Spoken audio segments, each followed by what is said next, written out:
Vi har startat ett projekt här på Harsgymnasiet som syftar till att förebygga våld och trakasserier. Alla årskurs 1-elever här på gymnasiet får genomgå det här programmet. Det är 7 lektioner där man pratar om våld i olika former, vi pratar lite genus och vi pratar också åskådarrollen, att man kan ingripa och göra någonting. Mitt namn är Erik Nilsson och jag jobbar här på Harsgymnasiet som elevsamordnare och mentor. Bra! Välkomna hit! Vi kommer ju göra en övning nu som heter definitioner av våld, där vi ska försöka dela upp våld, vad det kan vara för någonting.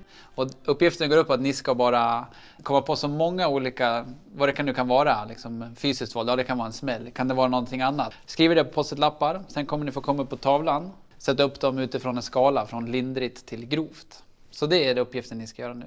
Är ni med?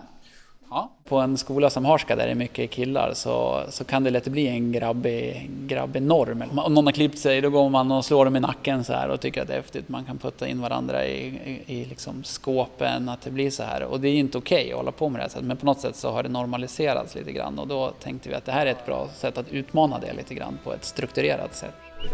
Det här är psykiskt, fysiskt och sexuellt. Det är ju liksom, det här är alltihop.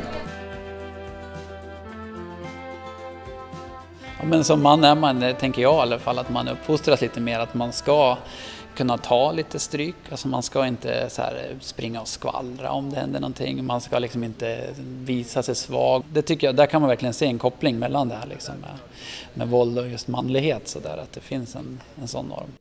Ni har pratat om fysiskt våld, då får ni komma upp här och berätta vad ni har kommit fram till. Okej. Ja, en knuff tycker jag är också lite så här början på fysisk våld.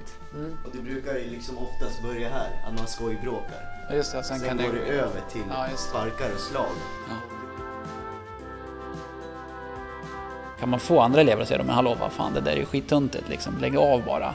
Så, när man ser de sakerna börja hända i skolan är det häftigt, för det får sån effekt liksom, när andra elever säger att det där är ju liksom, bara lägg ner sådär. Men om vi säger så här då, om man skulle gå in, en del av det här är ju att det handlar om att man ska gå in också och säga ifrån och så. Var tror ni att det är troligast att man skulle gå in? När det är grövre, det är då man... Det är då man reagerar. Man reagerar när det är mer. grövre, okej. Ja. Vi säger att det är som en trappa. Om du stoppar dem i första trappsteget så slipper du liksom gå hela vägen upp också.